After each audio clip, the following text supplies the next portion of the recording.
अभी 2-4 दिन पहले अव्यक्त बाप दादा की चली हुई वाणी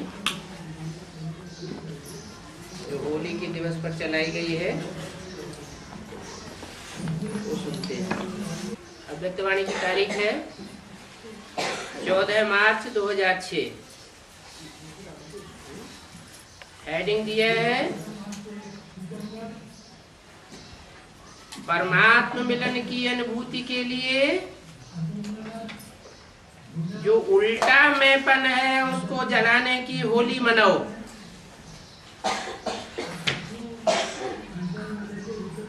दृष्टि की पिचकारी द्वारा सर्वात्माओं को सुख, शांति, प्रेम, आनंद का रंग लगाओ।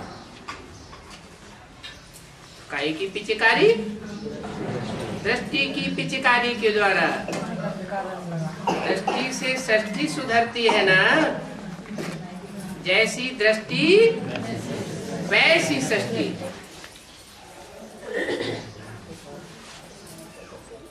आज होलीएस्ट बाप अपने होली बच्चों से मिलन मनाए रहे हैं।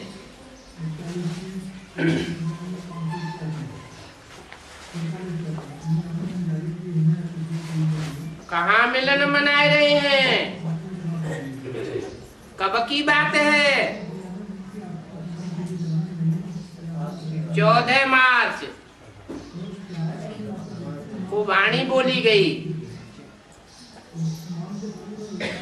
माउंट आबू के तलैटी से बोली गई।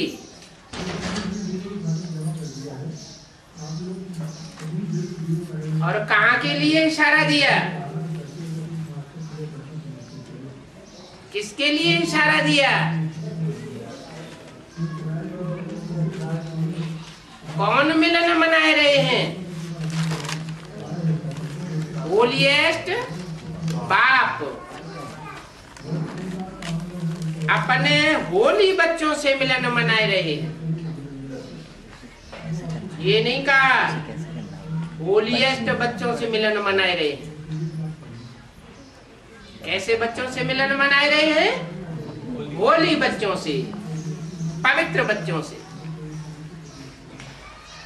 जिनकी दृष्टि में, वृत्ति में, वाचा में और कर्मेंद्रियों में भी नंबरवार पुरुषार्थ अनुसार पवित्रता आई हुई है। ऐसे बच्चों से मिलन मनाए रहे हैं। लेकिन कहाँ मिलन मनाए रहे हैं? कहाँ की बात बताई?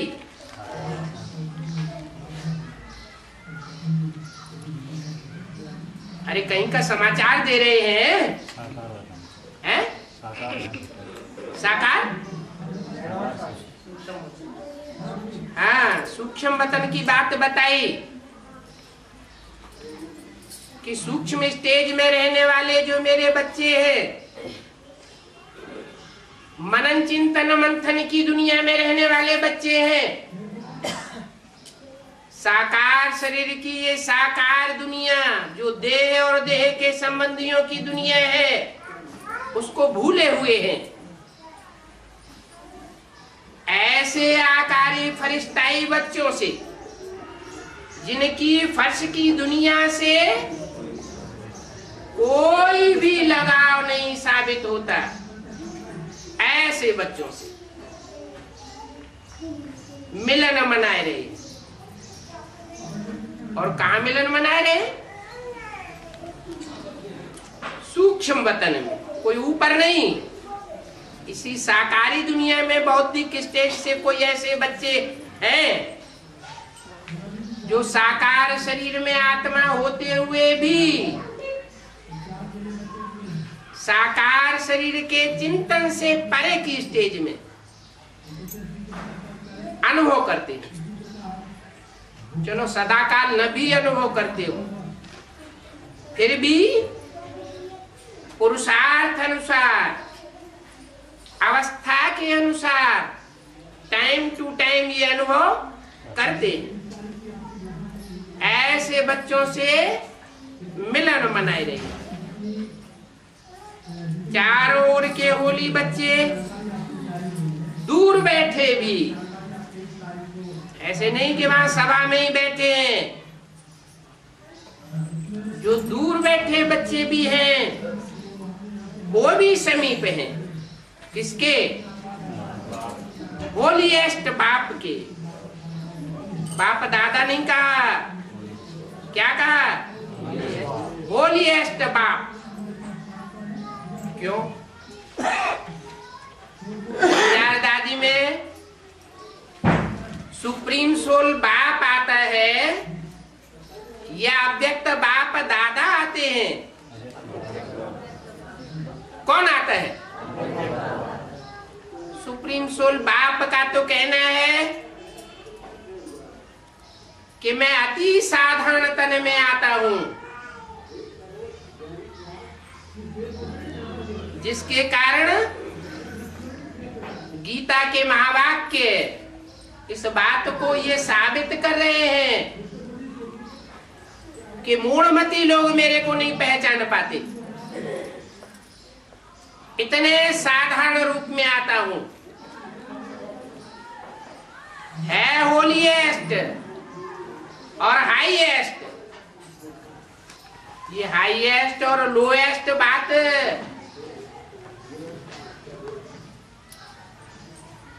पार ब्रह्म परमेश्वर की है, जो इस साकार दुनिया में आकर भी परे ते परे स्टेज में रहता है। वो है सुप्रीम सोल शिव, जो जन्म मरण के चक्र में नहीं आता। अगर वो ज्योति बिंदु शिव, जिसका बड़ा आकार शिवलिंग बनाते हैं पूजा करने की सुविधा के लिए, वो ज्योति बिंदु शिव भी अगर जन्म मरण के चक्र में आए तो इन आत्मा रूपी बच्चों को इस मृत्यु लोक से छुड़ाने वाला कोई भी नहीं रहे। वो आते ही तब है जब इस सृष्टि में नारा गूंजना होता है, प्रैक्टिकल हर हर बम बम, एटॉमिक बम तैयार हो जाते हैं। दुनिया अपने अपने खेल खिलौने घरौंदे में बनाने में लगी रहती है और बाप आकर के नई सृष्टि रूपी मकान बनाने के लिए आ जाते हैं। पुरानी सृष्टि रूपी मकान पुराना हो जाता है। जैसे कोई बाप अपने बच्चों के लिए मकान बनाता है तो नए मकान में खूब आनंद आता है, बच्चों की बुद्धि नए मकान में चली जाती है। नया मकान सुखदायी होता है। दुनिया की हर चीज की चार अवस्थाएं होती हैं, सतो प्रधान, सतो सामान्य, रजो और तमो। मनुष्य की चार अवस्थाएं भी वैसे ही गुजरती। बचपन में कितना सुख महसूस करता है, फिर किशोरावस्था आती है, फिर जवानी आती है, विकार बढ़ जाते हैं, काम क्रोध लोभ मोह अहंकार पीछा करते, फिर अंत में बुढ़ापा आता। इंद्रियां काम नहीं करती, मन के अंदर विकृति बढ़ती जाती है, सुख भोग नहीं सकता। कितना दुखी अशांत अनुभव करता है। तो ये सृष्टि की भी चार अवस्थाएं हैं। सृष्टि रूपी ड्रामा कहो, इसके चार सीन है। सतयुग, सत्य का युग। सत्य का युग कौन स्थापन करेगा? ये झूठ खंड में रहने वाले मनुष्य स्थापन करेंगे।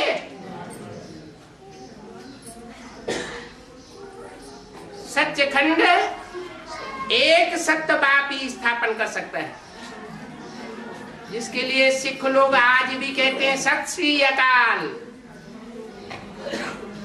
अकाल मूर्त, कालों का काल, महाकाल, जिसको कोई काल खा नहीं सकता। एटम बम फटेंगे, सारी दुनिया को खा जाएंगे, पृथ्वी का बैलेंस बिगड़ जाएगा और भूकंप बड़े बड़े आएंगे। महलमाड़ियां, अटारियां, जो घरौंदे बनाए हुए सब टूटने लग पड़ेंगे, क्योंकि जो चीज बनाई गई है वो काम में जरूर आनी है।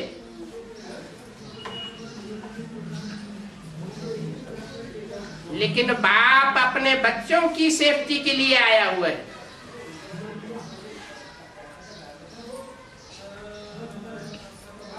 आकर के राजयोग सिखाए रहा है, ऐसा राजयोग जिसमें राज भरा हुआ है। आत्मा तमो प्रधान से सतो प्रधान बनने का राज। पुरानी सृष्टि, कलयुगी सृष्टि बदल करके सच्चखंड सतयुगी सृष्टि बनाने का राज भरा हुआ है।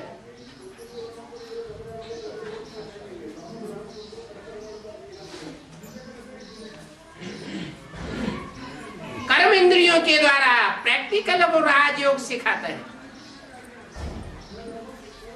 11 इंद्रिय मानी जाती हैं, 5 स्थूल कर्म इंद्रियां और 5 ज्ञान इंद्रियां, और इन सब को कंट्रोल करने वाला मन।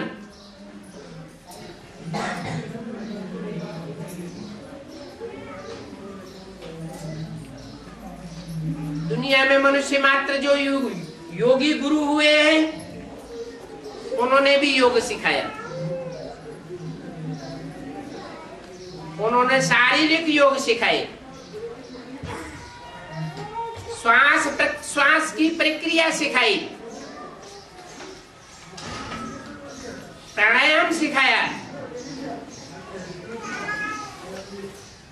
लेकिन मन को कंट्रोल करना किसी ने नहीं सिखाया।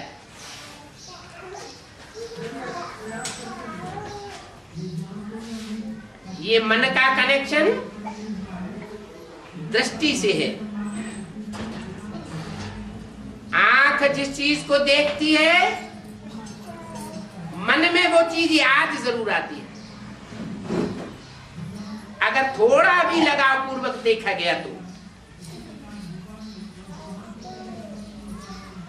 बाप आकर जो राजयोग सिखाते हैं, उस राजयोग में दृष्टि का और वृत्ति का बहुत महत्व है।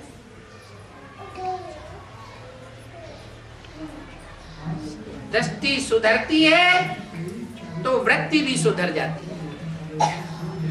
वृत्ति माना मन के वाइब्रेशन, मन की एकाग्रता होती है तो सारा वायुमंडल बन जाता है।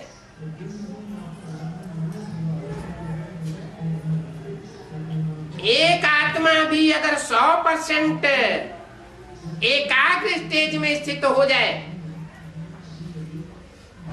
सुप्रीम सोल बाप की बात नहीं है, उसको कुछ करना धरना नहीं है, वो तो सिर्फ आकर के ज्ञान सुनाता है और दृष्टि योग के द्वारा वाइब्रेशन को कंट्रोल करना सिखाता है। बस न वो श्रेष्ठ कर्म करता न भ्रष्ट कर्म करता, इसलिए उसको अकर्ता कहा जाता है। ये सुप्रीम सोल की बात हुई। लेकिन सुप्रीम सोल शिव ज्योति बिंदु के जो बच्चे आत्मा हैं, वो अच्छे बुरे कर्म करने वाले हैं। सत्य और त्रेता युगी जो षष्ठी है सात्विक, उसमें बुरे कर्म नहीं होते, क्योंकि दैवी षष्ठी है। रामकृष्ण जैसी श्रेष्ठ आत्माओं का राज्य है। यथा राजा तथा प्रजा। नारायण के राज्य में सब नारायण जैसे होंगे, राम के राज्य में सब यथा राम राजा तथा प्रजा। भ्रष्ट कर्म वहां होते ही नहीं। जब द्वापर युग शुरू होता है तो द्वैतवाद शुरू होता है। द्वैतवाद अर्थात दो दो बातें शुरू हो जाती हैं, दो दो मतें शुरू हो जाती, दो दो भाषाएं शुरू हो जाती, दो दो राज्य शुरू हो जाते, दो दो राजाएं हो जाते, 2 से 4, 4 से 8 बढ़ते जाते। अनेक मत मतांतर होने के कारण वाइब्रेशन टूटते हैं और दृष्टि की पावर क्षीण होती जाती है। कलयुग के अंत में आते आते वाइब्रेशन दुनिया का बिल्कुल टूट जाता है।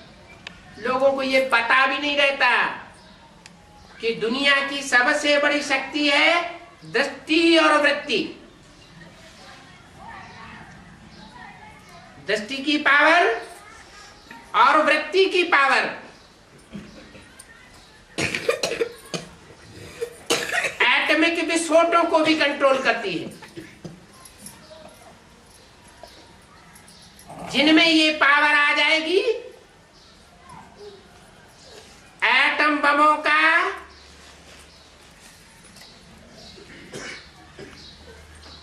कोई भी धमाका उनको प्रभावित नहीं कर सकता, क्योंकि उनकी एकाग्रता इतनी बढ़ी हुई होगी उस समय कि एकाग्रता के आधार पर श्वास प्रश्वास की प्रक्रिया को भी रोक लेंगे।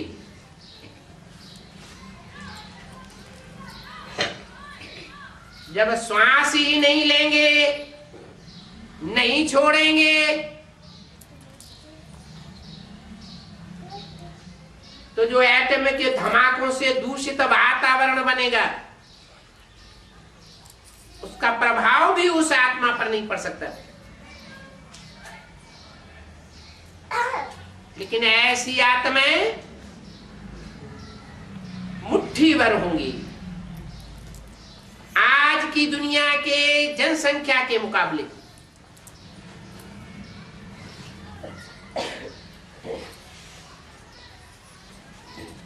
आत्मा रूपी सितारे वो गाए हुए हैं। 9 लाख सितारे आसमान में गाए जाते हैं। वो हैं आसमान के जड़ सितारे, और ये भगवान बाप के बच्चे हैं इस धरती के चैतन्य सितारे।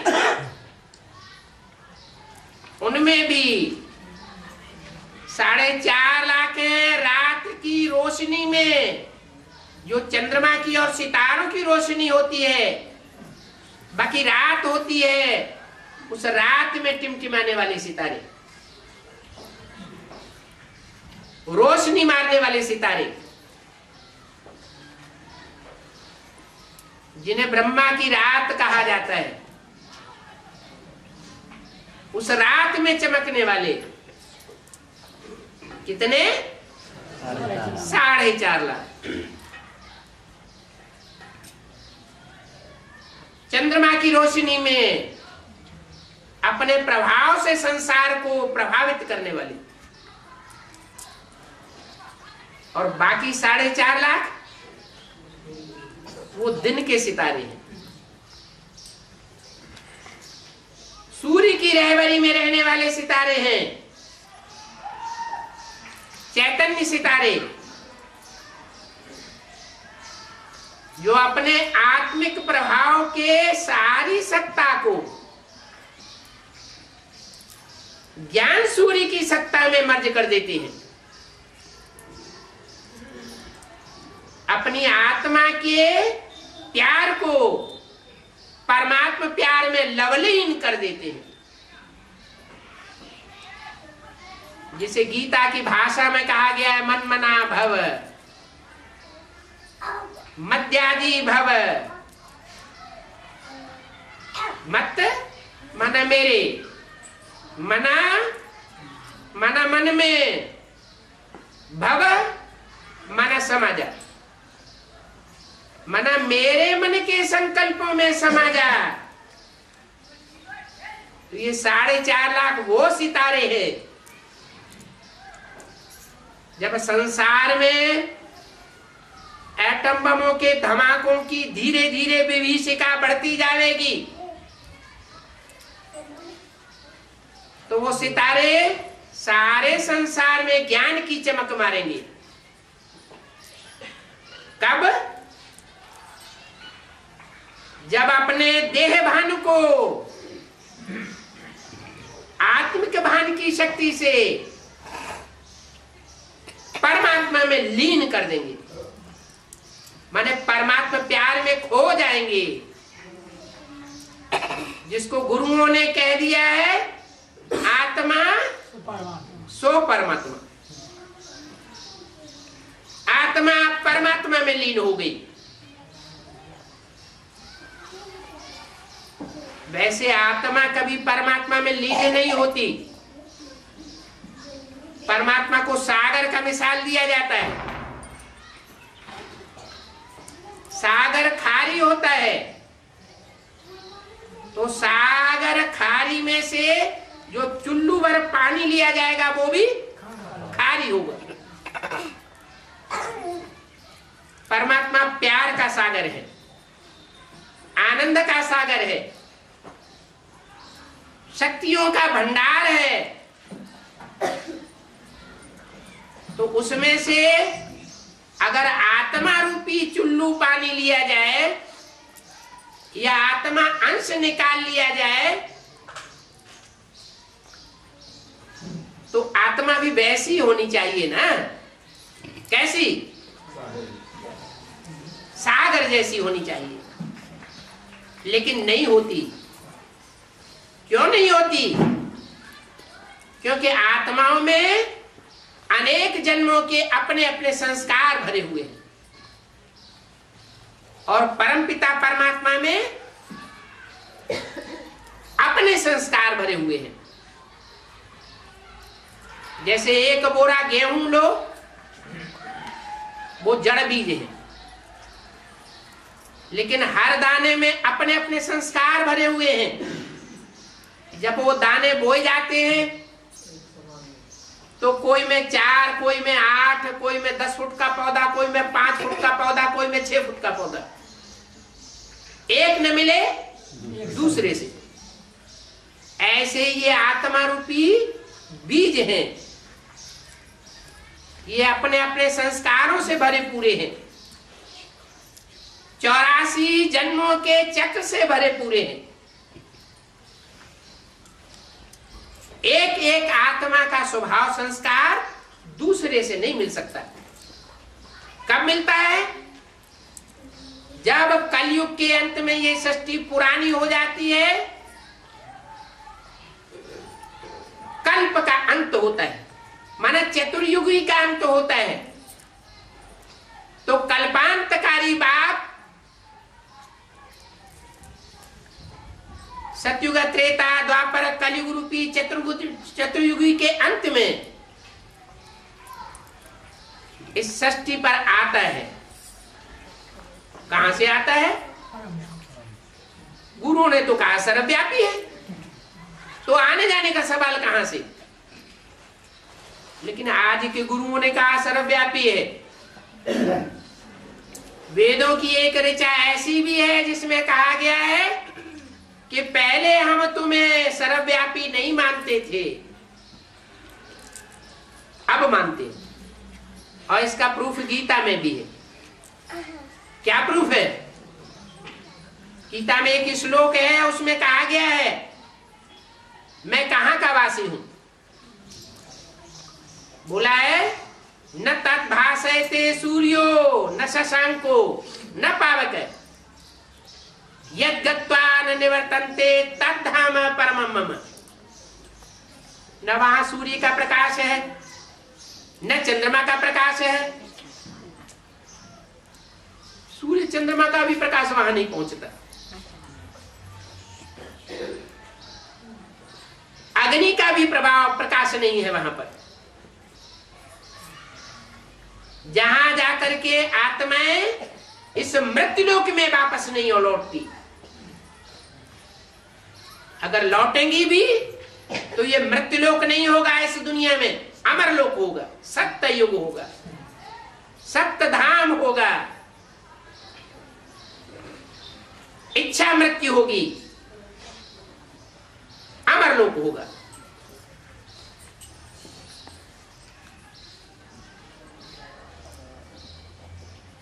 तो जो आत्माएं परम धाम की वासी है,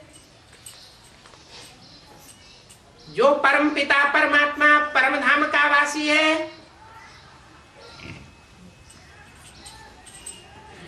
और बाप के लोक में रहने के लिए उन्हें विशेष मेहनत भी नहीं करनी पड़ती। इनको जो मेरे होलीएस्ट बच्चे हैं,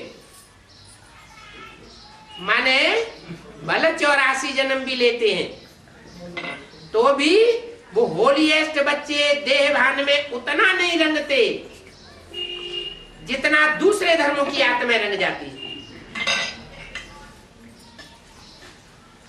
क्योंकि सत्य सनातन धर्म की आत्माएं सृष्टि की आदि में बहुत थोड़ी थी। वो थी शिव सूर्यवंशी आत्माएं। जैसे गीता में कहा है मैं जब आता हूं तो सूर्य को ज्ञान देता हूं। तो सूर्य के सूर्यवंशी बच्चे भी तो होंगे। चंद्रमा को ज्ञान नहीं देता हूं, किसको देता हूं? सूर्य को। चंद्रमा किससे ज्ञान लेता है? चंद्रमा सूर्य से ज्ञान लेता है, रोशनी लेता है, तब संसार को रोशनी देता है। तो चंद्रमा के बच्चे चंद्रवंशी, सूर्य के बच्चे सूर्यवंशी। जो सूर्यवंशी बच्चे वो मेरे होलीएस्ट बच्चे हैं। वो होलीएस्ट बच्चों से मैं मिलन मना मेला मनाने के लिए सृष्टि रूपी रंगमंच पर पहले पहले आता हूं।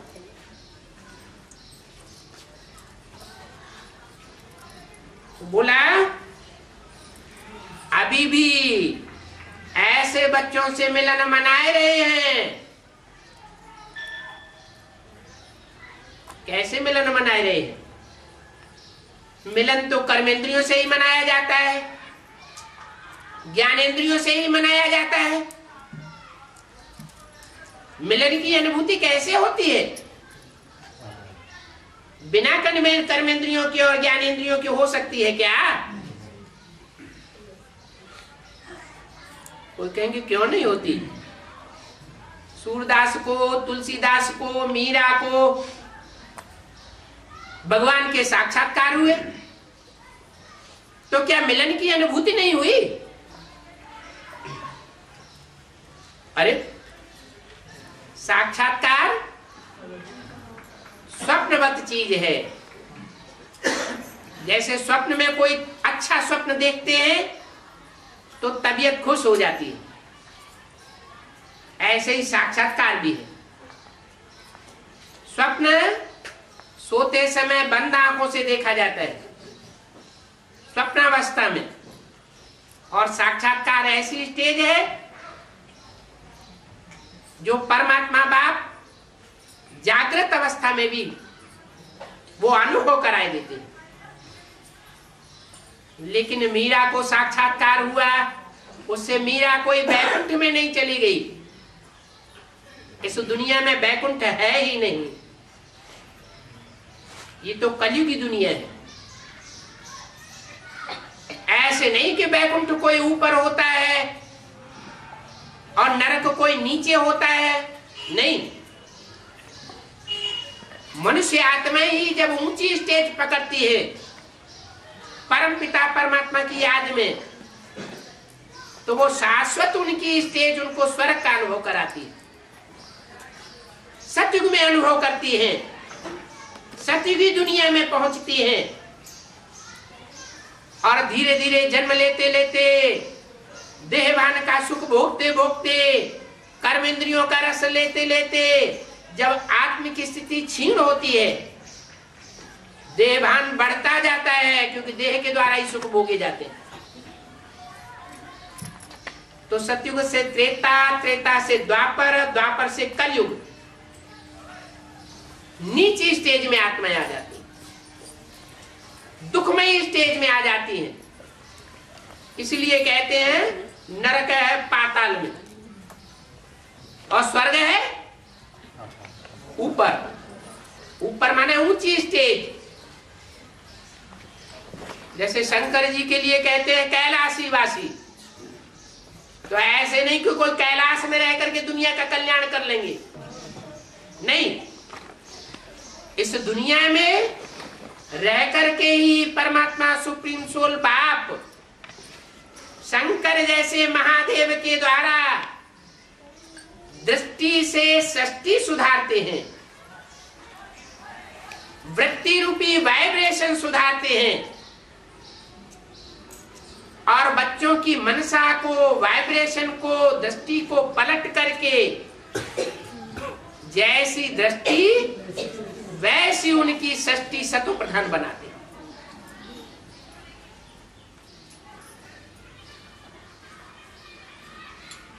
दुनिया में विनाश तो होता है, महाविनाश,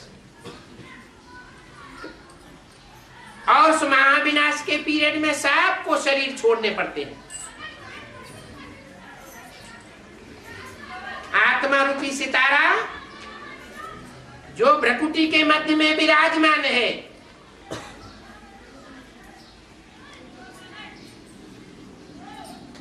उस भ्रकुटी रूपी तख्त को छोड़ करके परम धाम वापस जाता है। हर मनुष्य आत्मा का, हर प्राणी मात्र का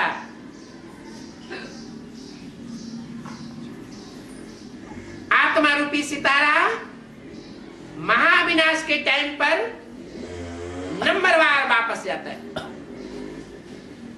कहां जाता है? जो अभी बताया, न तत् भासयते सूर्यो न शशांको। सूरज चांद सितारों की दुनिया से भी पार जो ब्रह्मलोक है, पार लोक है, परे ते परे धाम, उस धाम में सब आत्मा रूपी सितारे वापस जाते हैं।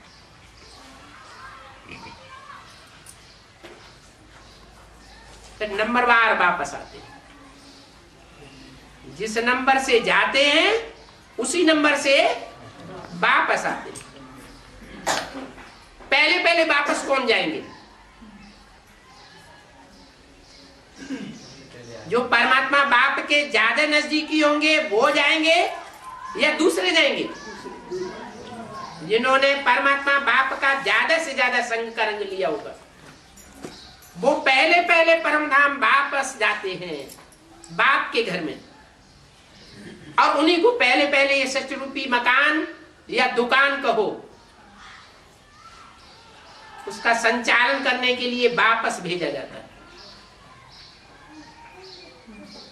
जैसे दुनिया में हुआ है, जो भी राजाएं हुए हैं वो अपने बड़े बच्चे को राजाई सौंपते रहे। बड़ा बच्चा खुदान खास्ता शरीर छोड़ देता है तो उससे छोटे बच्चे को राजगद्दी मिलती है, फिर उसके बाद उसके नीचे। ऐसे ही जो बड़ल्ले आत्माएं हैं वो पहले षष्ठ रूपी रंगमंच पर आकर के नई सतयुगी सतो प्रधान दुनिया का सुख भोगती है। सतयुग में कहते हैं नारायण का राज्य होता है, एकमात्र एक ही देवता है सारी सृष्टि में, 33 करोड़ देवताओं के बीच में, जिसका शास्त्रों में कोई भी ग्लानि का नाम निशान नहीं देखा जाता। बाकी सब 33 करोड़ जो भी देवता है, सब की ग्लानि भरी हुई है।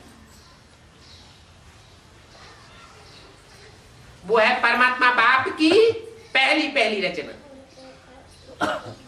बाप आकर के जो गीता ज्ञान देते हैं, राजयोग सिखाते हैं, उस ज्ञान को लेकर के जो हीरो पाठधारी तैयार होता है, वो नर से नारायण बनता है। जो गीता में ज्ञान है, हे अर्जुन रूपी नर, तू ऐसी करनी कर जिससे नर से नारायण बने, और हे द्रौपदी नारी, तू ऐसी करनी कर जो तू नारी से नारायणी बने। कि नर से नारायण और नारी से लक्ष्मी बनने का ज्ञान गीता का ज्ञान है। ये गीता का ज्ञान सुप्रीम सोल परमपिता परमात्मा शिव ही आकर के देता है। वो निराकार ज्योति बिंदु है जो जन्म मरण के चक्र में नहीं आता, साकार शरीर धारण नहीं करता, गर्भ से जन्म नहीं लेता। वो सिर्फ परकाया प्रवेश करता है।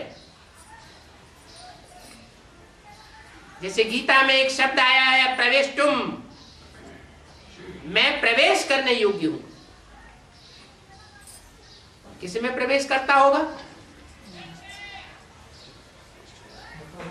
इब्राहिम, बुद्ध, क्राइस्ट, गुरु नानक, ये श्रेष्ठ थे श्रेष्ठ जो धर्म पिताएं हैं, जो इतनी बड़ी से बड़ी जेंट्री को कंट्रोल करके बैठे। आज क्रिश्चियंस की जनसंख्या 100-150 करोड़ से ऊपर है। 500-600 करोड़ की दुनिया में 100-150 करोड़ तो क्रिश्चियंस ही हो गए।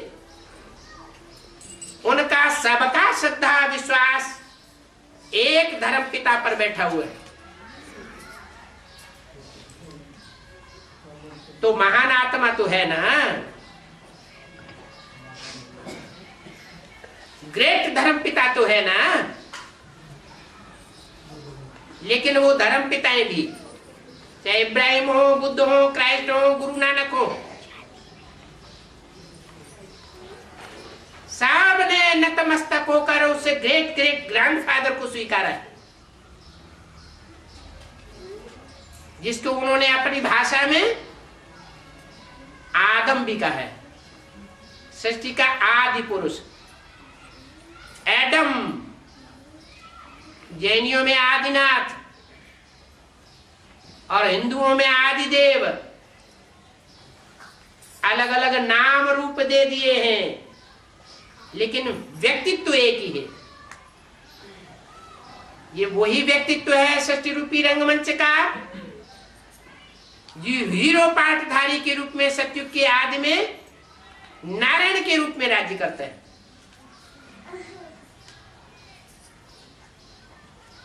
नारायण पद बाद में पाता है, पहले नर के रूप में वो राजयोग सीखता है परमपिता परमात्मा शिव से। गलती से गीता में साकार कृष्ण के उपासियों ने कृष्ण का नाम डाल दिया। क्यों डाल दिया? जो देह को प्यार करने वाले होते हैं वो देह को ही प्रियोरिटी देते हैं। इसलिए पाश्चात्य विद्वानों ने अपने ग्रंथों में ये रिसर्च करके रखी हुई है कि गीता पहले निराकारवादी रचना थी, और गीता में ऐसे श्लोक भी हैं जो ये साबित करते हैं कि गीता का ज्ञान देने वाला कोई निराकार है, अव्यक्त है, इन आंखों से देखने योग्य नहीं है। वो निराकार शिव ज्योति बिंदु इस सृष्टि पर जब आता है तो आदम एडम में प्रवेश करता है। उस एडम के साथ ईव का भी नाम गाया हुआ है। वो आदम और ईव इस सृष्टि के हीरो हीरोइन हैं। ये हीरो हीरोइन का पार्ट बजाने वाली कोई दूसरी आत्माएं नहीं है। भारत की परंपरा में जिनका बहुत गायन है, बहुत पूजन है, ढेर मंदिर बने हुए हैं, वो रामकृष्ण की आत्माएं ही हीरो हीरोइन का पार्ट बजाती है। एक सूर्य का पार्ट बजाता है तो दूसरा चंद्रमा का पार्ट बजाता है। ज्ञान सूर्य की रहबरी में पलने वाले जो श्रेष्ठ आत्माएं हैं सतयुग की आदि की, वो 4.5 लाख आत्माएं जो साकार शरीर में रहते हुए भी निराकारी होलीएस्ट स्टेज को कर लेती है। जैसे कहते हैं आंखों से देखते हुए भी न देखना, कानों से सुनते हुए भी न सुनना, ऐसे ही कोई भी कर्मेंद्रिय से कर्म करते हुए भी जैसे कर्म किया और न किया बराबर हो गया, ऐसी अकर्ता स्टेज को प्राप्त करने वाली आत्मा।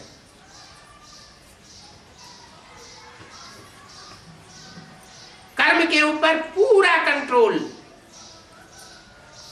उनका किया हुआ कर्म पाप कर्म बन नहीं सकता। ऐसे कर्मण्येवाधिकारस्ते सिखाने वाला बाप सुप्रीम सोल अभी सृष्टि पर आकर के बच्चों से प्रैक्टिकली बोल रहा है। क्या बच्चे, मैं तुम्हें पतित से पावन बनाने आया हूं।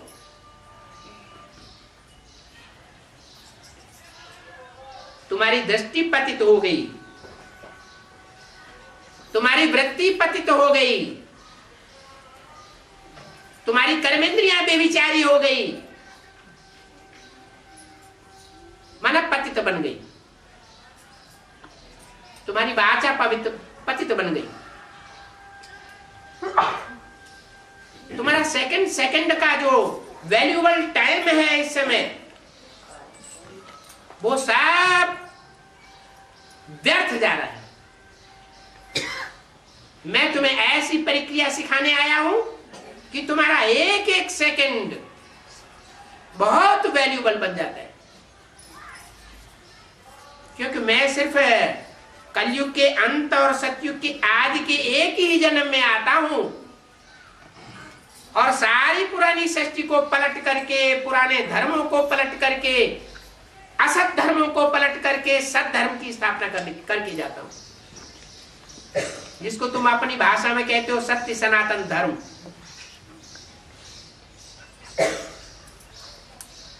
वो सत्य सनातन धर्म सत्य बाप आकर के स्थापन करते हैं, सत्य नारायण के द्वारा स्थापन करते हैं। माना नर से नारायण बनने वाला सत्य नारायण अलग है और उसको सत्य नारायण बनाने वाला सुप्रीम सोल बाप अलग है। इसलिए कहते हैं शिव शंकर भोलेनाथ। शंकर शिव भोलेनाथ क्यों नहीं कहते? शंकर का नाम पहले लगा देते, सो क्यों नहीं लगाते? क्योंकि शंकर है देवताओं में बड़ा देवता, भगवान नहीं है। जैसे रामकृष्ण देवताएं हैं, वैसे शंकर भी देवताओं में सबसे बड़ा देवता है, भगवान नहीं, सुप्रीम सोल नहीं है। अगर वो सुप्रीम सोल होता तो जो चित्र बने हुए हैं, मूर्तियां बनी हुई है, वो मूर्तियां किसकी याद में बैठी हुई है? शंकर को किसके ध्यान में बैठा हुआ दिखाया गया? वो भी निराकार शिव ज्योति बिंदु की याद में बैठा हुआ है। उस याद में रहने वालों में सबसे श्रेष्ठ स्थिति को उसने पाया। 33 करोड़ देवताओं ने भी उस स्थिति को प्राप्त नहीं किया। उस एक ने प्राप्त किया। इसलिए शिव के साथ शंकर का नाम आज भी जुड़ा हुआ है। दोनों ही ज्योति बिंदु आत्मा स्टार है, लेकिन एक है अभोक्ता जिसे कहते हैं शिव, और दूसरा है भोक्ता माने शरीर धारण करने वाला। शरीर धारण करता है, और शरीर धारण करता है इसलिए वेदों में गाया हुआ है। पूरा एक श्लोक आया, द्वा सुपर्णा सुयजा सखाया समानम वृक्षम अभिशस्व जाते।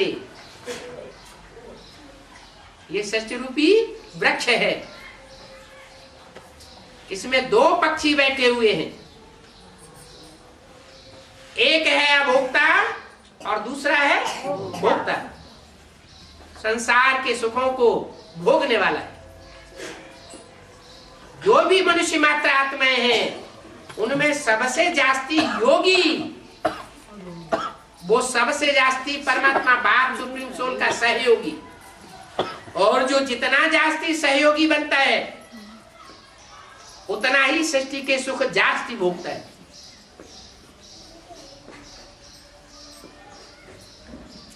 क्योंकि परमात्मा बाप आकर के ऐसा सहज राजयोग सिखाता है, जिस सहज राजयोग में मन बुद्धि रूपी आत्मा भी पावरफुल बनती है।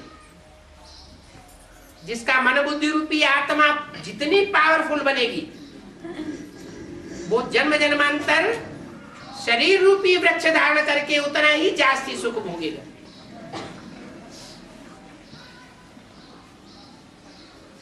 आयु भी लंबी होती रहेगी। वैसे भी हर मनुष्य मात्र जानता है कि शरीर में शक्ति है तो दुनिया के भौतिक सुख भोगे जा सकते हैं, और शरीर में, शरीर की कर्मेंद्रियों में शक्ति ही नहीं है तो सुख क्या भोगेगा? नहीं भोग सकता। तो ये सब प्रकार की शक्तियां सुप्रीम सोल बाप अभी बर्पा करने के लिए आया हुआ है। उसके लिए तरीका बताया। तुम अनेक जन्म जन्मांतर 84 के चक्र में आते आते तुम बच्चे अनेकों के संग के रंग में आते आते पतित तमो प्रधान बन गए। तुम्हारी आत्मा रूपी बैटरी डिस्चार्ज हो गई। अब तुम कितना भी धन इकट्ठा कर लो, कितने भी बड़े पहलवान बन जाओ, तन इकट्ठा कर लो, कितने भी बड़े नेता या धर्माचार्य गुरु बन करके बैठ जाओ, जनबल इकट्ठा कर लो, लेकिन तुम सुख नहीं भोग सकते। तुम्हारी आत्मा रूपी जो स्टार है वो डिस्चार्ज हो चुका है। अब मैं सुप्रीम सोल बाप जनरेटर आया हुआ हूं, तुम्हारी शक्तियों को जनरेट करने के लिए, पावरफुल बनाने के लिए। जन्म जन्मांतर अनेकों के संग के रंग में आते आते तुम्हारी आत्मा डिस्चार्ज हो गई। अब एक जन्म में मैं जो बड़े से बड़े बैटरा हूं, उससे मन बुद्धि का कनेक्शन जोड़ करके, तन का, मन का, धन का, कर्मेंद्रियों का कनेक्शन जोड़ करके अपनी आत्मा रूपी बैटरी को चार्ज कर लो। अब नहीं तो कब नहीं। चार्ज तो तब कर ले जबकि वो इन आंखों से दिखाई पड़े कि कहां है। गीता में तो कह दिया है कि अव्यक्तो अयम, मैं अव्यक्त हूं। अव्यक्त माने इन व्यक्त आंखों से वो दिखाई नहीं पड़ता। ये जो स्थूल चक्षु है जो आंखें देखने में आती हैं वो आंखें उसको पहचान नहीं सकती। बहुत से लोग यहाँ आकर के ऐसे भी बैठे हुए हैं जो ये आशा लेकर के आए हैं कि लोग ऐसा ऐसा कहते हैं, चलो दर्शन कर आए।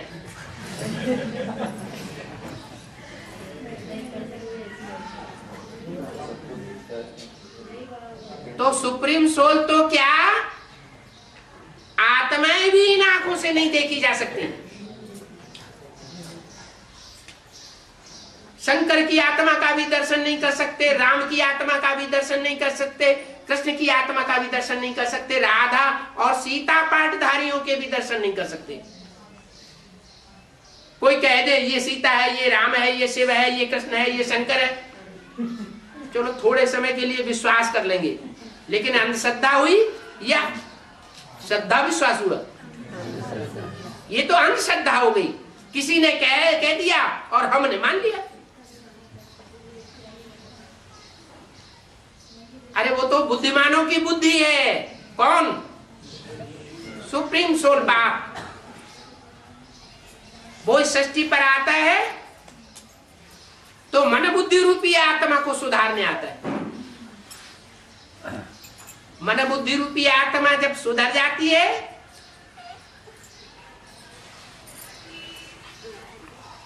तो इस सृष्टि का ऊंचे से ऊंचा सुख भोगा जा सकता है।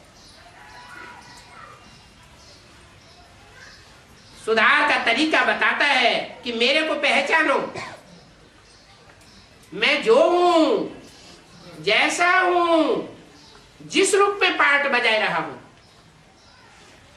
उस स्वरूप को पहचान करके मेरे को याद करो। मन मना भव, अपने मन को मेरे मन में तिरोहित कर दे। मन में जो संकल्प चलते हैं वो संकल्प मात्र भी मेरे मन के संकल्पों के विपरीत न चले, इतना एकाकार हो जाए।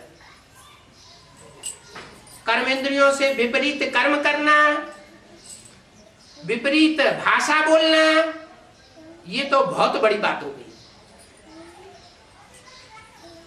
मन के अंदर संकल्प का कोई ऐसा बीज भी न पड़े जो मैं नहीं चाहता हूं,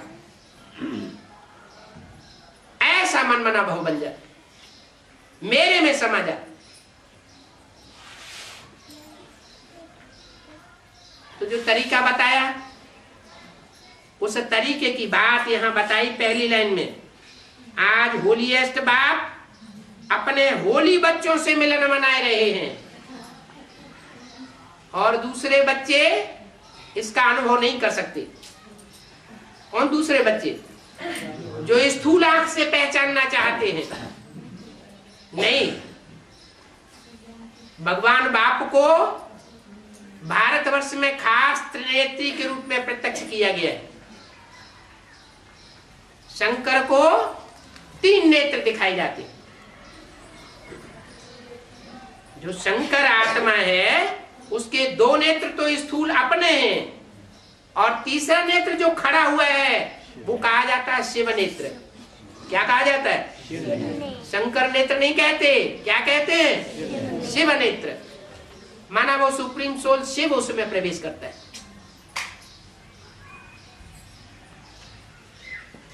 वो सुप्रीम सोल शिव तीसरा नेत्र जिसको दिखाई पड़ जाता है वो शिव शंकर दोनों को पहचान जाता है। वो सृष्टि के आदि पुरुष को भी पहचान जाता है, जिसे अंग्रेज लोग एडम और मुसलमान लोग आदम कहते हैं। मनुष्य सृष्टि का बाप ही जब मिल गया तो जैसे सारी सृष्टि का अधिकार मिल गया। जो बड़े होते हैं वो बाप के घर में पहले पैदा होते हैं, जो छोटे बच्चे होते हैं वो बाप के घर में बाद में पैदा होते हैं। यहाँ कोई स्थूल पैदाइश की बात नहीं है, यहाँ तो अपने स्वरूप को पहचानने की बात है। कि मैं आत्मा रूपी सितारा जो पार्टधारी हूं, वो 84 जन्मों में मैंने क्या क्या पार्ट बजाया है, कैसे कैसे पार्ट बजाया है, किन किन आत्माओं से के साथ कैसे कैसे संबंध जोड़े हैं, किस किस देश विदेश में कैसे कैसे पार्ट बजाए। वो आत्मा रूपी स्टार को इस एक जन्म में ही सारे ज्ञान की प्राप्ति होनी। इसलिए बाप कहते हैं तुम आत्मा रूपी स्टार पार्टधारी हो, षष्ठ रूपी रंगमंच पर पार्ट बजाने वाले पात्रधारी हो। अगर कोई पात्रधारी अपने पात्र को ही भूला हुआ हो तो उसको कहेंगे बेवकूफ एक्टर। तो जैसे हम सब अभी बेवकूफ हुए बैठे हैं, अगर हमें अपने अनेक जन्मों की थ्योरी का कुछ भी पता नहीं है, या कुछ भी थोड़ा बहुत पता है, थोड़ा बहुत पता है, तो भी तो क्या कहेंगे, कोई एक्टर हो, उसको 4 रोल मिले हुए हो ड्रामा में, और एक रोल उसे याद रह जाए ठीक से और 3 रोल भूल जाए, तो क्या कहेंगे, होशियार कहेंगे? नहीं, उसको भी बेवकूफ कहेंगे। तो बाप आए हैं एक एक बच्चे को हीरो जैसा हीरा बनाने के लिए। ये आत्मा रूपी हीरा हीरे के माफिक पावरफुल बन जाए, हीरो बाप का बच्चा बन जाए, उसके लिए होलीएस्ट बाप आकर के होली बनाते। होली माना पवित्र, मिलन मनाए रहे हैं। एक बाप के साथ जो मिलन मनाएंगे और दुनिया को बुद्धि से भुलाएंगे, उनकी आत्मा रूपी 5 विकारों की कट उतरेगी और एक से अव्यभिचारी संबंध नहीं जोड़ पाएंगे, ऐसी प्रैक्टिस नहीं करेंगे, तो आत्मा रूपी सुई की कहो, स्टार की कहो, कट नहीं उतरेगी, फिर दूसरे धर्मों में कन्वर्ट होना पड़े। 4.5 लाख आत्माएं ऐसी हैं जो अपने धर्म की पक्की रहती, जिनके लिए गीता बोला स्वधर्मे निधनम से या परधर्मो भयावह। अपने धर्म में मर जाना अच्छा और दूसरे धर्म में जाना भयभीत होना है। दूसरे जो पराधीन बना करके रखेंगे वो कभी सुख नहीं देंगे। कहते भी है पराधीन सपन सुख नहीं। ये भारत के देवी देवताएं ही जन्म लेते लेते जब द्वैतवाद द्वापर युग आता है तो दूसरे दूसरे धर्मों में कन्वर्ट होती रहते। 4.5 लाख के अलावा जो भी हैं वो सब कन्वर्ट होने वाले हैं। आज की दुनिया की जो भी मानवीय सृष्टि है उसकी जनसंख्या है 500-600 करोड़ से भी ऊपर।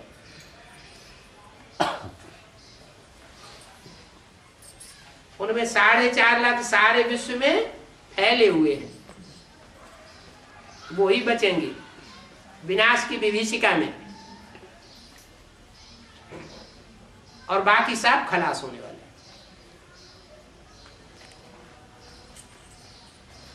तो अभी अमरनाथ के अमर बच्चे बनने का टाइम है, लेकिन ये टाइम जल्दी ही लोप होने वाला है।